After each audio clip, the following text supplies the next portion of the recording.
За хуучин гэрэн дээр байгаа тэгвэл энэ ёслолыг ингээд андгаа өргөх ёсыг харах юм бол хэлж байгаа зүйлээ үнэн гэж батлах эсвэл тэрийг батламжилж байгаа тийм нэлээд хүч оруулсан зүйл байна. Би ингэж андгаалээ гэж хэлсэн зүйлээ яг үнэ би өөртөө хэлсэн үгэндээ эзэн байна. Би хэлсэн үгнээсээ гарахгүй.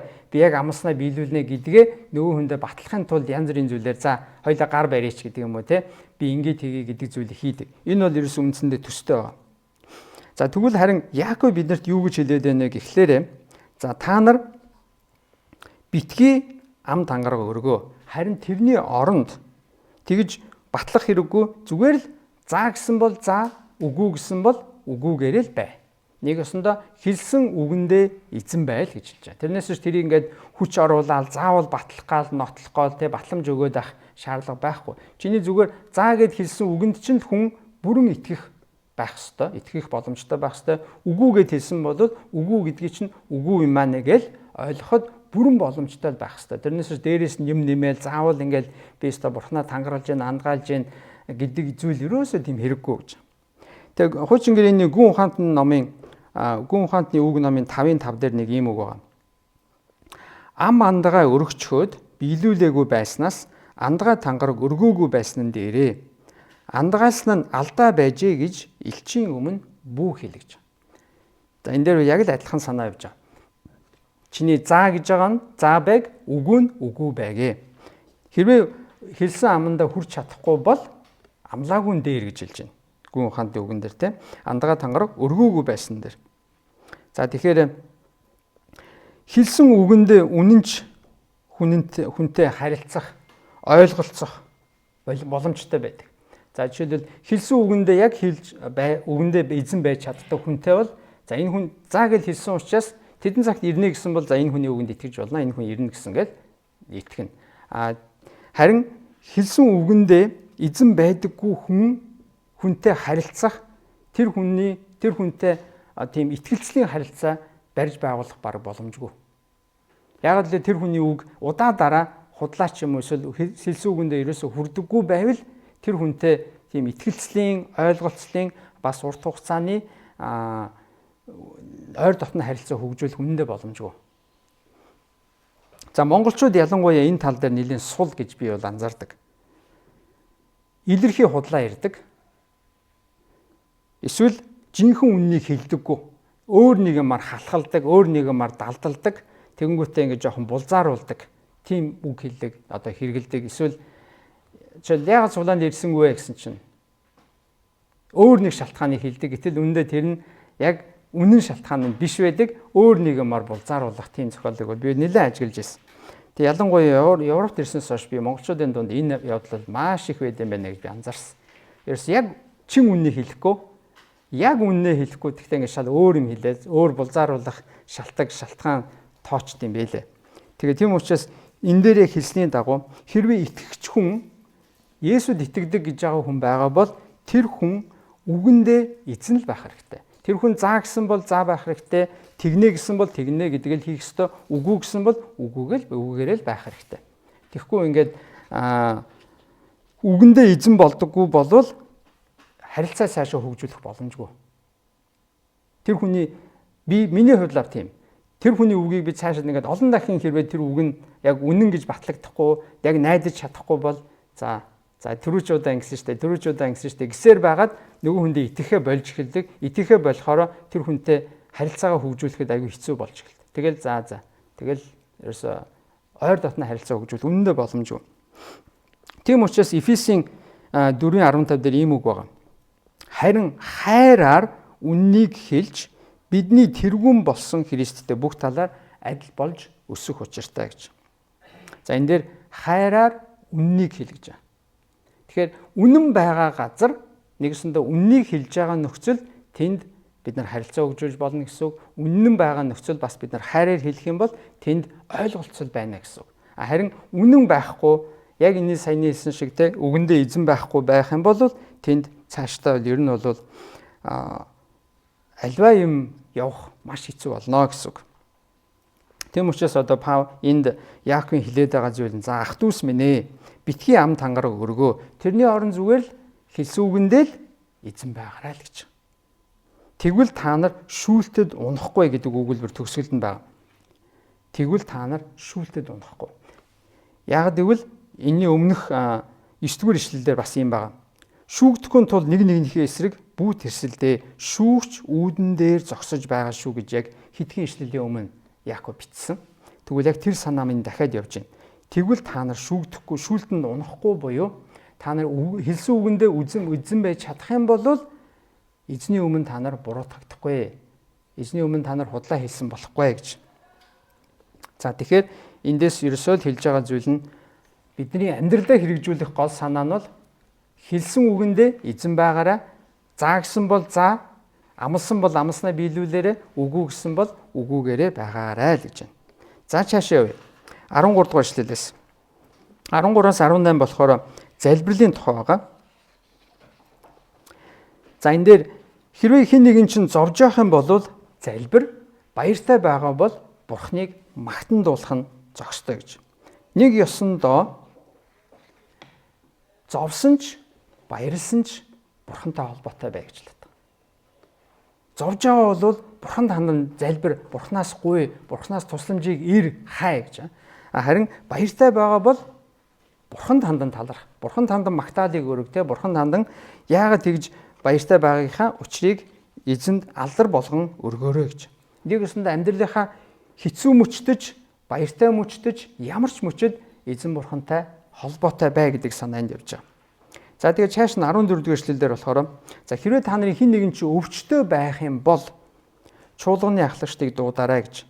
Тэд эзний нэрээр түүнийг тосоор тосолж түүний төлөө залбиргая гэж. За энэ дээр гол санаа нь хэрвээ хэн нэгэн хүн өвчтөй байгаа бол те чуулганыхаа удирдагч нарыг дуудаад залбируулаарай гэдэг санаа байна. За энэ дээр нэг зүйлийг бас тайлбарлах хэрэгтэй. Тэд эзний нэрээр түүнийг тосолж түүний төлөө залбирх гэж байна. За тэгэхээр энэ дээр түүний төлөө түүнийг тосоор тослно гэдгийг бас бид нар арай зөв ойлгох хэрэгтэй. Яагаад гэвэл монголчууд бид нар буруугаар ойлгож туйшрах магадaltaй.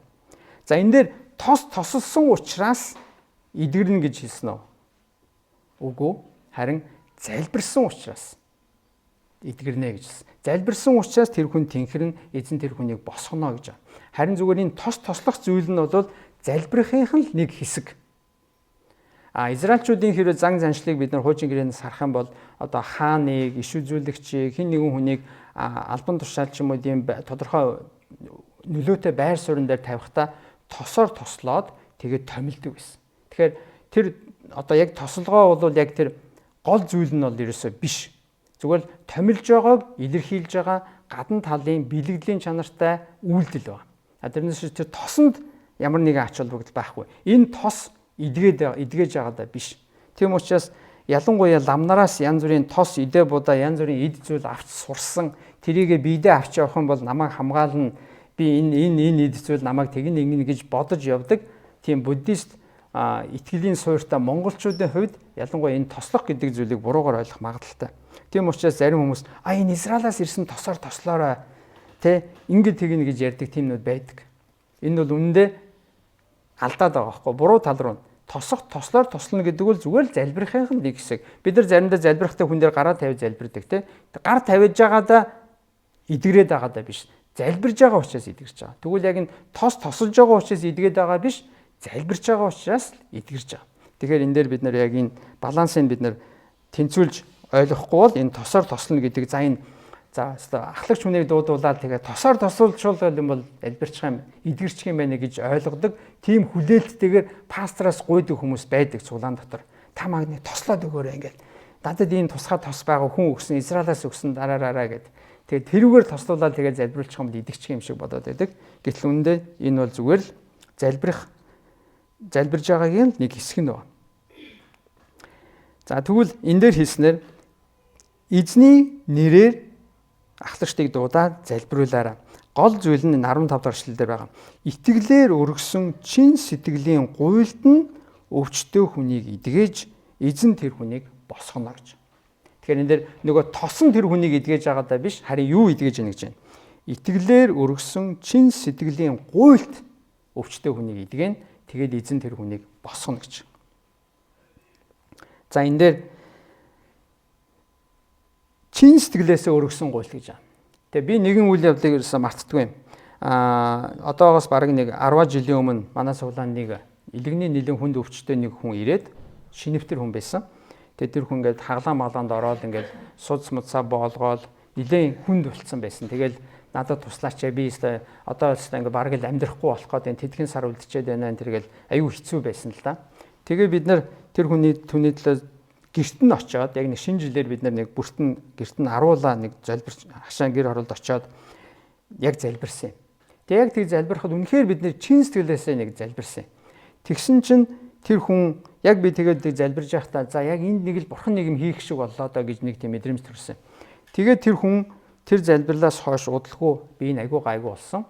Тэгээд нилээн гайгүй болоод нөгөө хитгэн сар мар ч юм уу нилээн хүнд гэжсэн хүн чинь бүр сүлдээ гайгүй болчихсон. Тэгээд тэрийг би яг энэ за чин сэтгэлээсээ хамтдаа залбирх юм бол яг энэ зүйлийг хийдэг юм аа, ийм зүйл болдго юм аа гэдгийн жишээ гэж би яг өөртөө дотроо яг тэрийг нэлээд санаж явдаг юм. Тэгээ харин харамсалтай нь тэр хүн маань нэг их удаан цулаанд яваагүй. Тэгээд ирэхэ болсон. Яг үн шиг те Есүсээс идэвхрэлийг авсан маш олон хүн Есүсийн цаг үед амьдарч исэн. Гэхдээ хичнээн Есүсийг дагсан бол тэр бас их сонио асуулт те. За тэгвэл энэ дээр ямар хүний залбирлаар эзэн ажилдаг вэ гэдгийг хэлж байгаа.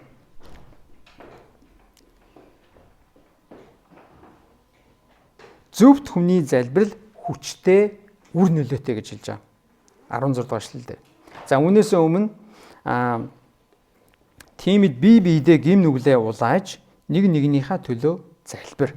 Тэгвэл та нар эдгэрлийг амснаа гэж. За энэ дээр юу хэлээд байгаа гэхээр энэ бол зөвхөн нэг бие махбодын эдгэрлийн тухай яриаг байгаа. Яагаад гэвэл гим нүглээ улаа гэж байгаа. Та нар бие биедээ биеийнхээ эсрэг ямар нэгэн зүйлийг хийсэн, гомдоосон байгаа бол бие биедээ гим нүглээ улаа, илчил, түүнийг хүлээн зөвшөөр. Тэгээд дараа нэгнийхээ төлөө залбир гэж байгаа. Тэгхийн бол та нар гэж байгаа. Тэгэхээр энэ нь нөгөө харилцааны эвдрэлд орсон янз бүрийн асуудалтай байгаа тийм зүйл байвал та нар эдгэрлийг авна гэдэг нь зөвхөн бие махбод биш. Сэтгэлийн сүнсний эдгэрлийг авах тухай ярьж байгаа гэсэн. Тэгэхээр энэ дээр мэдээж энэ Яаков болохоор өвчтөе хүний тухай ярьж эхэлсэн. Гэхдээ өвчтөе хүний тухай ярихдаа бас дахиад давхар тэр өөр эдгэрлийг сүнслэг эдгэрэл сэтгэл санааны эдгэрлийг ч гэсэн энэ дээр бас ярьж байгаа. Тэгж яаж эдгэрэх вэ гэхлээрэ гимнүглээ улаа нэг нэгнийхээ төлөө залбир. Тэхийн бол та нар эдгэрлийг амснаа гэж. Тэгэхээр үүнийг бид нар бас бодож явах хэрэгтэй. Одоо харилцааны дунд эдгэрэл хэрвээ байлгая гэвэл энэ зүйл байх ёстой байх нэ. Гимнүглээ улаа нэг нэгнийхээ төлөө залбир. Тэгээд зөвхт хүний залбирал бол хүчтэй байд юм аа, үр нөлөөтэй байд юм гэж. Тэгээ үүнийхээ жишээ болгоод Илияг хэлж байгаа. За Илия хэн байсан бэ гэхээр хуучин гэрээнд байсан, хуучин гэрээний үед амьдарч ирсэн иш үзүүлэгч. За Илия үнэхээр бурхантай ойрхон нэгэн байсан, бурхантай дотн харилцаатай тийм хүн байсан. Тийм учраас энд зөвхт хүн гэдгийн жишээ болгож байгаа. Тэгвэл зөвхт хүн гэдгийг хэн бэ гэхээр бурхантай зөв ойр дотн харилцаатай хүнийг хэлээд байгаа. Бурхантай зөв ойр дотн харилцаатай хүнийг хэлж. Тэгвэл бурхан өөртөө нь ойр хүнийг, өөртөө нь зөв харилцаатай хүний залбирлыг сонсоод хариулдаг юм а гэж. Тэгэхээр энэ Илия юу гэж залбирсан бэ гэвэл бид нар 1-р хаадын 17-гийн 1-ээс харж болно. Цөмөр очиод харъя. 1-р хаад 17-гийн 1. Гилаадад амьдардаг Тушав хүн Илия нэгэн удаа Ахав гэдэг нь хаан байгаа. Миний үйлчлдэг Израилийн бурхан Яавегийн амээр батлая. Ойрын жилүүдэд намайг тушаахаас нааш борооч орохгүй, шүүдэрч унахгүй хэмээвэ. За энэ 17 дээр. За тэгвэл дараагийн бүлэг дээр 18-ийн 1 дээр. За Илия ингэж хэлсэн. Энээс нь хоош юу болсон бэ гэвэл 18-ийн 1 дээр өдөр хоног улирсаар 3 дахь жил нь Яаве Илияд үгээ айлтлаа. Яв Ахавта уулз. Би энэ нутгийн хөрш шорон дээр аадар бороо оруулна хэмээн айлдав. За тэгвэл Илия залбирсан. Тэгээд бурхан за одоо чи Ахав хаантай очиж уулзаарай гэдэг хоёрын хооронд хэдэн жил болсон бэ гэвэл 3 жил болсон байна. Тэгээ яг энэ дээр тодорхойгоор хэлэхдээ 3 жил 6 сар болсон гэж. Тэгээд 3 жил 6 сар Илия залбирсан учраас Бурхан Израилийн тэр газар нутаг хэсэг дээр бороо оруулаагүй, шүүдэр болгаагүй. За бороо оруулахгүй байна гэдэг маань Израилийн хувьд бол зүгээр л гамшиг гэсэн үг. За байнга бороо орж идэг одоо англи мэтийн газар бол хэцүүдэх бах. Израилийн хувьд бол бүр хэцүү. Яагаад гэвэл Израилийн ургац, үр жимс, тариа будаа тэр борооны улирлаас маш их хамааралтай байдаг. Эртний бороо гэж байдаг, оройн сүүлийн бороо гэж байдаг. Тэр бороогоор ерөөсөө ургац нь ургах үгүй юу гэдгийг шийдэгддэг. Амьд нь тэр халууныг тасч давах үгүй юу гэдгийг шийдэгдэж байдаг. За тэгэхээр бороо орохгүй бол 3 жил юу болсон бэ гэвэл ургац байхгүй болсон гэсэн. Ургац байхгүй болно гэдэг нь мал нь идэх өвсгүй, тижээлгүй болно гэсэн. За тэгвэл тариа байхгүй нэ гэдэг чинь хүмүүсийн хоол хүнс тасалдана гэсэн. Тариа будаа байхгүй болно гэсэн. Тэгвэл үнэхээр 3 жил хагас бороо орохгүй байлгана гэдэг бол зүгээр энэ улсын хувьд гамшиг болсон гэсэн. Ган гачиг, гамшиг, хоол хүнсгүй, өлсгөлөн маш хүнд байдал орсон гэсэн. Тэгвэл Бурхан ийм хүнд байдлыг хүртэл зөвшөөрсөн байна те Израиль дээр. Үүний бас нэг шалтгаан бол байгаа л да. Тэрний юу гэхээр Израильчууд эзэн Бурханаасаа нүүр буруулаад Баал гэдэг шүтээнийг шүтдэг болсон байсан. Тийм учраас энэ Баалыг шүтэх юм уу та нар эсвэл харин Израилийн Бурхан яавыг хүндлэн дагах юм уу гэдгээ сонгоцгоо гэдэг сонголтыг Бурхан өгсөн. Тэхийн тулд энд Илия иш үзүүлэгч Баалын иш үзүүлэгч нартай за хинийх нь Бурхан жинхэнэ Бурхан бэ гэдэг тийм уралдаан хийсэн. Одоо санаж байна тэр үйл явдлыг те. Тэгээд Тэнгэрээс Бурхан гал буулгаж би бол жинхэнэ Бурхан гэдгээ батлан харуулсан. За тэгэхээр энэ Израильчүүдийн өөрсдийнх нь сүнслэг тэр завхрал Бурханаас нүүр буруулсан байдал тэнд маш хүнд байдалд орцсон байсан учраас Бурхан бас үнийг зөвшөөрсөн. Гэхдээ үнийг хийхдээ Бурхан хинээр дамжуулж хийсэн гэж байна. Илиягаар. Илия гэдэг зөвхт хүнээр дамжуулан Бурхан тэр газар 3 жил бороо оруулаагүй. Тэгээ энэ дээр хийсний дагуу зөвхт хүний залбирал юу гэсэн? Хүчтэй, үр нөлөөтэй. Тэгээ бүгдээрээ буцаад Яаков руу очие. Яаковын 5. Зөвхт хүний залбирал хүчтэй, үр нөлөөтэй. Илия бидэнтэй л адил эгэл жирийн хүн байсан. Түүнийг бороо оруулахын төлөө шаргуу залбирахад 3 жил 6 сар тэр газарт бороо ороогүй бөгөөд түүнийг дахин залбирахад тэнгэр хур бороогоо харилж газар үр жимсээ ургуулсан байдаг. Тэгвэл нэг талдаа Бурхан ард түмнийг өлсгөлөн ган гачиг тэр хүнд нөхцөл байдалд орохыг нь зөвшөөрсөн. Гэхдээ ингэж зөвшөөрөхдөө нэг хүний тэр зөвхт нэг хүний залбирлыг Бурхан сонссон байдаг. За яг үүнтэй адилхан жишээнүүд ч гэсэн Библиэлд байдаг те.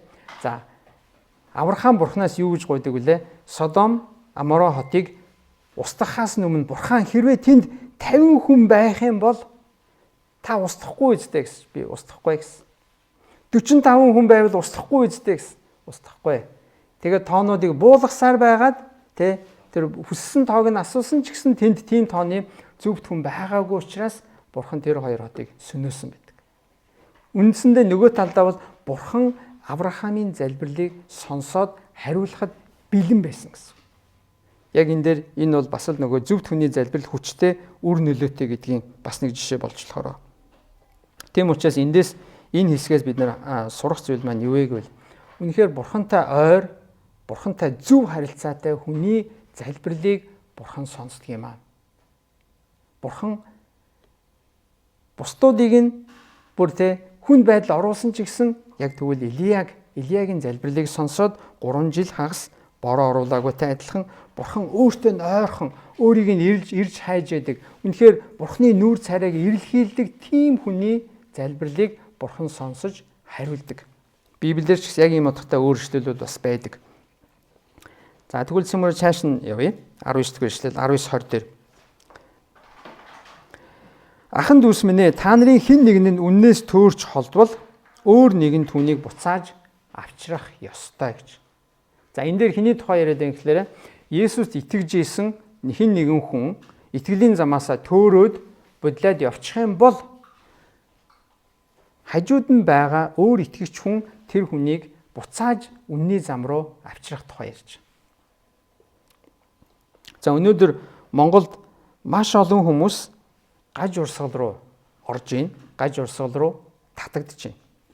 Тэгэд энэ хүмүүсийн ихэнх нь өмнө нь дандаа цуглаанд хамрагж исэн, эсвэл Есүсийг тодорхой хэмжээгээр мэддэг байсан хүмүүс байдаг.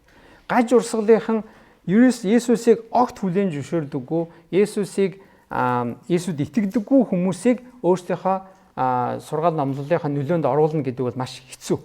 Яг л бид нэр суур байхгүй гэсэн. Харин Есүсийг аль хэдийн мэддэг, Есүсийг тодорхой хэмжээгээр хүлээн зөвшөөрдөг хүмүүсийг жохон ингээл нэг толгойг нь эргүүлэхэд л амархан байдаг. Тийм учраас гаж урсгалынхан өнөөдөр чуулгануудаас хонь хулгайлах аргаар өөрсдийнхөө урсгалынхаа хүмүүсийг тоог нэмжээдэг. Тэгвэл энэ дээр хэлсний дагуу хэрвээ та нарын хэн нэгэн чинь өмнөөс иймэрхүү байдлаар төөрөөд явчих юм бол тэр хүнийг буцааж авчраарай гэж. Тэгж авчирж байгаа нь юутай адил вэ гэвэл тэр хүнийг үхлээс авраад түм буман гим нүглээс нь халахлж байгаа хэрэг гэдэг шүү. Хэрэг гэдгийг мэдэж авахтан гэж. За тийм учраас өнөөдөр бид нар хэрвээ бидний хажууд нэгэн цагт те цуглаанд явж исэн, чуулганд байсан, Есүсийг мэддэг, Есүд итгэдэг гэж бүр амаараа хэлж исэн, ярьж исэн. Яг зүгээр цуглаанд явна гэдэг бол нэг хэрэг. Харин бүр яг амаараа би Есүд итгэж байна. Би Есүсийг хүлээн зөвшөөрч байна. Есүс бол миний эзэн, Есүс бол миний аврагчаа гэж хэлдэг тийм хүмүүсийн хэн нэг нь гажаад төөрөөд бодлоод явчих юм бол бид нар тэр хүмүүсийн араас үнэхээр санаа тавих хэрэгтэй гэсэн. Яг энэ л бол ерөөсө чуулганы бас нэг том нөлөө, чуулганы нэг том халахвч байгаа. Нэгсэндээ нөмөр нөөлгөн эерэг утгаараа. Хэрвээ харин чуулганд хамаарагддаггүй хүн байх юм бол хин нэгэн хүн тэр хүн өөрөө буруу замаар орлоо гэхэд тэр хүнийг чангаах, тэр хүнийг буцаагаад үнний зам руу дагуулах хүн эргэн тойронд нь ойрхон байхгүй гэсэн. Тийм учраас бид нар чуулган дотор яг нэг бие болоод бие биенийг хамгаалаад бие биенийг буруу зам руу орох гэвэл татаж чангааж бид нар үнний зам руу эргүүлж явах хэрэгтэй. Яг энэ дээр л энэ үүргийг бид нарт хэлж өгöd байна. Тийм учраас бүгдээрээ яг чуулганд нэг биед хамрагдаад нэг биеийн дотор бие бинийгээ чангааж, бие бинийгээ өргөж, бие бинийгээ дэмжиж бас биений хоолой залбирч явах хэрэгтэй гэдгийг учир юусэн энд байгаа. Чуулган. За тэгээд загтал маань ингээд дуусчихж байгаа. Тэгээд бусад загтлуудаар Паулийн загтлуудаар бол ийм мэнчилгээнүүд байдаг. За тэр нь минь түргээрээ, тэр нь минь түргэж जैन те тэр надтай хамт байгаа тэрнээс тэр дүүгээс та нарт минь түргэж जैन гэсэн тийм ерөнхий тийм мэнчилгээ бол яг энэ Яаковын загтал дээр байхгүй. Тэгээ яагаад байхгүй вэ гэдгийг үздэг гэхлээр Яаковын загтал бол нөгөө ерөнхий загтлуудын нэг гэж үздэг. Ерөнхий буюу нэг чуулган хүлээж аваад тэрийг өөр чуулганд дамжуулаад тэр нь цааш нь дамжуулаад ингээд нийтдээ дамжуулаад явдаг тийм ерөнхий загтал гэж үздэг. Тийм учраас энэ дээр тийм айхтар тодорхой яг хаягалсан юу байхгүй. Хаяглахдаа зөвхөн дэлхийд даяар тархан суурьшиж байгаа Израилийн 12 овогт гэж Яаков загтлаа хэлсэн ба. Тэрний үгсөө гэхээр ерөөсөө дэлхийд даяар тархан байгаа Есүд итгэгч Бурхны ард түмэнд энэ загтлыг би хандаж байна, бичиж байна. Тийм учраас та нар биеиндээ энэ загтлыг дамжуулаарай гэсэн байдаг. За тэгвэл эргээд цөмөрөө энэ хэдэн ишлэлийг эргээгээ санах юм бол 12 дугаар ишлэлдэр за бүү андгаал, бүү тангараг өрөг зүгээр тэрнийхээ оронд та нарын хэлж байгаа үг чинь л заа гэсэн бол заагаараа, үгүй гэсэн бол үгүйгээрээ байг буюу монголоор хэрвээ хэлийгвэл хэлсэн үгэндээ эзэн байл гэж хэлж байгаа. Өөр олон юм нэмэх хэрэггүй, өөр олон юм хасах хэрэггүй зүгээр л хэлсэн үгэндээ эзэн бай гэдэг зүйлийг хэлж. За дараагийн 13-аас 18 дугаар эшлэл болохоор залбирлын тухай. Залбирал ямар нөлөөтэй байдаг? Ялангуяа бурхантай ойр, бурхантай зөв харилцаатай хүний залбирал өөр нөлөөтэй бас хүчтэй байдаг шүү гэдгийг бид нар сануулж өгсөн. Тэгээд хүчтэй хүн байх юм бол чуулганы ахлагчдыг дуудаарай.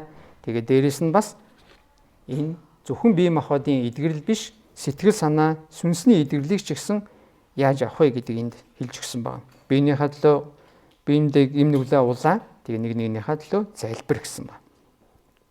За тэгээ төгсгөлд нь за хэрвээ хэн нэгэн чинь үннээс төөрөөд гажаад явчих юм бол араас нь яваарай. Тэгэх юм бол та тэр хүнийг үхлээс аварч үе түмэн гим нүглээс халахлж байгаа хэрэг шүү гэж байгаа. За тэгээд Яаковын загтал маань ингээд бид нарыг за бие биендээ анхаарал тавиараа, бие биентэйгээ хамт залбирч байгаарай, бие биендээ гин нүглээ улааж, бие биендээ дэм болоорой, биений хотлоо залбираарай. Тэгээд бас хэлсэн үгэндээ эзэн байж эзнийг гэрчиж амьдраарай гэж байгаа. За тэгээд бүгдээ хамтаа залбирая. Халелуя. Эзэн бурхан минь танд бид нар баярлалаа. Тэгээд Яаковын загтлаар дамжуулан та биднэрт үг сургамж, амьдрал маань хэрэгтэй үгийг та өгж байгаад баярлалаа. Эзэн минь тэгээд бид нар хэлсэн үгэндээ эзэн байдаг. Надаас ямар ч золиос, надаас ямар ч үн төлөөс гарах байсан ч гэсэн би хэлсэн бол хэлсэндээ байдаг. Хэлсэн үгэндээ эзэн болж чаддаг байхад та туслаарай гэж гуй. Есүс эзэн минь та бас бид нар бие биендээ дэм болж биенийхээ залбирдаг, биенийгээ өвчтөй байхад нь эргэж тойрдог, бас анхаардаг, сүнсний хувьд бас биендээ дэм болдог байхад та туслаарай. Тэгээ бидний дундаас бас хин нэгэн хүн маань үннээс төөрөөд бодлаад явах юм бол тэдний араас явах зүрх сэтгэл, явах сэтгэлийг, хайрыг та биднэрт өгөөч гэж гуй. Тэгэхээр тийм зүйл надад ч гэсэн тохиолдсон үед миний араас явах хүмүүс бас чуулган дунд маань байх болтугай. Бид нар бас биенийхээ төлөө анхаардаг, халамжилдаг байхад та биднэрт туслаач. Ариун сүнс та бидний дунд ажиллаарай. Та бидэнд үнэхээр биднийг үнэн үгээрээ цэнэглэж босгож эдгэж өгөөрэй гэж танаас Есүсийн нэрээр би гуйя. Амен.